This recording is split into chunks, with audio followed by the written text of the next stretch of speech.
ఆ భయం అయితే చాలా వేసేది. సౌండ్ ఎఫెక్ట్స్ చాలా బాగున్నాయి. Very nice. పెట్టిన డబ్బులకు వర్తిటా madam? Yeah it's like Anupama గారు ఎలా sir? Excellent, everything is nice. అంటే రెగ్యులర్ హారర్ లాగా అనిపించిందా, డిఫరెంట్ ఉంది? ఆ రెగ్యులర్ హారర్ అని చెప్పలేము, థ్రిల్లింగ్ ఉంది. It's different. We give 3. Hit అవుతుందా? హిట్ అవుతుంది ఖచ్చితంగా. స్కారీ సీన్స్ ఎట్లా అనిపించింది? భయం వేస్తుంది, ఖచ్చితంగా భయం వేస్తుంది. As they told pre release లో వాళ్ళు చెప్పినట్టు ఫోన్ అయితే అసలు చూడము 100%. అంత నెక్స్ట్ ఏమవుతుంది అన్నట్టు. First half interesting, second half interesting. మొత్తం మూవీ ఇంట్రెస్టింగ్ ఉంది, ఏదని చెప్పలేము మనం. ఓకే, రాక్షసుడి తర్వాత కంబ్యాక్ అనుకోవచ్చు. Kind of exactly.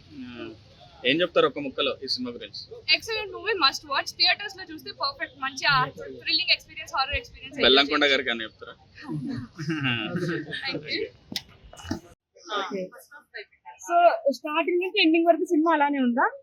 Second half స్టోరీలో తిరిగిన తర్వాత ఫస్ట్ హాఫ్ మాత్రం పాపం బెల్లంకొండ శ్రీనివాస్ హిట్ పడింది అంటారా? పడాలండి అదే చాలా రోజులు అయింది కదా. తెలుసుకోండి. రెగ్యులర్ హారర్ థ్రిల్లర్ లాగా అనిపించిందా మేడం, డిఫరెంట్ ఉందా? అనుపమ గారు ఎలా సార్?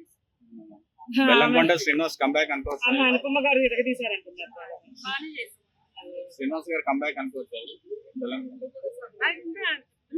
ఎవ్రీ మూవీలో ఆయన వర్క్ ఆయన చేస్తున్నారు. లాస్ట్ టైం భైరవ్ కానీ తన క్యారెక్టర్ వైజ్ అందరూ చాలా బాగా చేస్తున్నారు. డైరెక్టర్ కరెక్ట్ మూవీ వాడుకుంటే ఎంత హిట్ అవ్వాలి. Exactly correct script, correct movie పడాలి. యాక్చువల్ చెప్పాలంటే హైట్ పరంగా అన్ని రకాల హీరో కొన్ని క్వాలిటీస్ ఉన్నాయి, కానీ పాపం మంచి హిట్ పడట్లేదు ఆయన. పడట్లేదు. అదే కదా. ఏముంది ఆయన చేసి ఇంకా పెద్ద సినిమాలే చేయొచ్చు. ఫస్ట్ 10 నిమిషాల్లో ఫోన్స్ స్విచ్ ఆఫ్ చేసి కాన్సన్ట్రేషన్ చేసి చూస్తారు కూడా. నేను ఇండస్ట్రీ వదిలిపెట్టి వెళ్ళిపోతాను. యాక్షన్ చాలా బాగా చేశారు. డైలాగ్ డెలివరీ కూడా బాగుంది. డైలాగ్ లాస్ట్ చాలా బాగా చెప్పారు. గ్రాఫిక్స్ ఏమైనా యూజ్ చేస్తారా? తెలిసిపోతుంది. బట్ సాంగ్స్ ఉన్నాయి. బీజిఎం కి బాబోయ్ వర్తిటా? చూడొచ్చు. Okay madam. ఎలా ఉందా నాకు కిష్కింధపురి? నాకు బెల్లంబాబు గారు అంటే చాలా ఇష్టం కొంచెం మైక్స్ పైకి. హీరో పరంగా ఆయన సినిమాలు పర్టికులర్ గా ఆయన ఎలా తీసినా, కమర్షియల్ గా తీసినా, రాక్షసుడు లాంటి కొంచెం థ్రిల్లింగ్ మూవీస్ తీసినా చూడటానికి బాగా అనిపిస్తాయి. సో అదే విధంగా ఈ సినిమాకి మంచి ఎక్స్పెక్టేషన్స్ తో వెళ్ళారు అనమాట. ఆయన చెప్పడం కూడా 2 కాలర్లు ఎత్తి మరీ చెప్పారు సినిమా చూడమని చెప్పి. సో ఈ మధ్యన 2 కాలర్లు ఎత్తడం అనేది కొంచెం ఎందుకో నాకు అది సెంటిమెంట్ వర్కౌట్ కాదు అనిపిస్తుంది. సో మన ఎన్టీఆర్ గారు వార్తకి ఇక్కడ దీనికి సినిమాకి వెళ్తే అంత ఎక్స్పెక్టేషన్ తో వెళ్తే అంత ఉండట్లేదు అనమాట. సో అంటే మన వాళ్ళు ఏదో ఎవరినో ఇంప్రెస్ చేయాలన్నట్టుగా పర్టికులర్ గా కొన్ని ఎలిమెంట్స్ పెడుతున్నారు కానీ సో హానెస్ట్ గా అయితే సినిమాలు తీస్తున్నట్టు అనిపించట్లా. ఇక్కడ కూడా ఈ సినిమా చూస్తే నాకు ఎక్కడో వీళ్ళంతా రాజుగారు గది ఆ టైంలో ఆ సినిమా దగ్గర ఆగిపోయారా, ఇవన్నీ ఎప్పుడో ఓంకార్ గారు తీసి వదిలేసిన సినిమాలు, వాటిని మళ్ళీ ఇంకా కొత్తగా ఏం చెప్పడానికి ట్రై చేస్తున్నారు నాకైతే అర్థం కాలేదు. యాజ్ ఎ హీరోగా హీరోయిన్ గా అనుపమ పరమేశ్వరన్, బెల్లంబాబు గారు అయితే ఇద్దరు రిలీజ్ చేశారు యాక్టింగ్.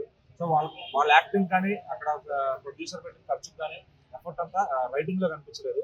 నాకు రైటింగ్ అయితే బ్రిలియంట్ అనిపించింది. ఎందుకంటే ఒకటే విలను వాడు గోస్ట్ అని తెలుసు, ఇంకా వాడిని పెట్టి ఫస్ట్ హాఫ్ అంతా ఎవరు చంపుతున్నారో సస్పెన్స్ ఇదే టైప్ ఆఫ్ థ్రిల్లర్స్ చేస్తూ ఉంటే కనుక అసలు ఎవరికి ఎక్కడ అనమాట. నేను రీసెంట్ గా ఆదిత్య శెట్టి గారి సప్తం సినిమా చూసా. సో అది నాకు చాలా థ్రిల్లింగ్ గా అనిపించింది. కొత్త స్టోరీ చెప్పారా అనిపించింది.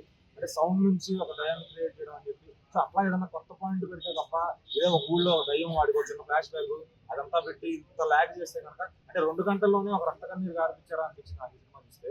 సో బట్ ఇందులో హీరో హీరోయిన్ మీద ఎటువంటి హేట్ లేదండి.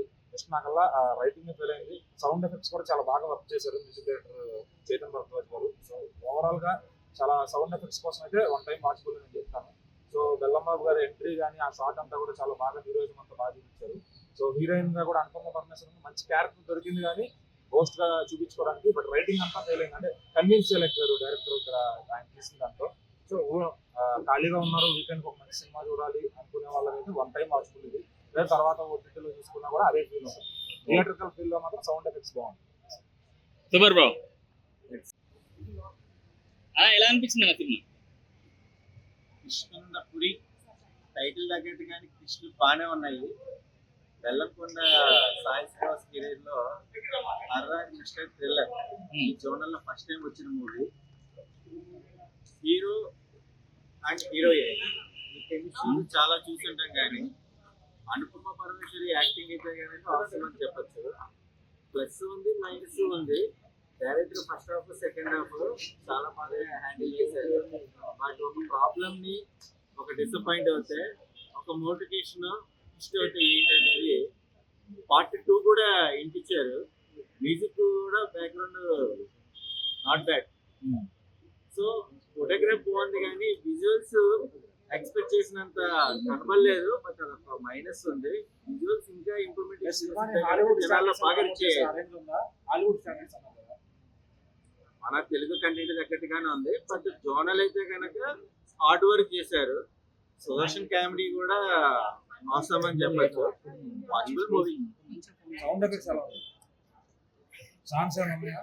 ఉన్నాయి కానీ జనరల్ అన్న ఇప్పుడు కామన్ స్టోరీ అన్న స్టార్ హీరోయిన్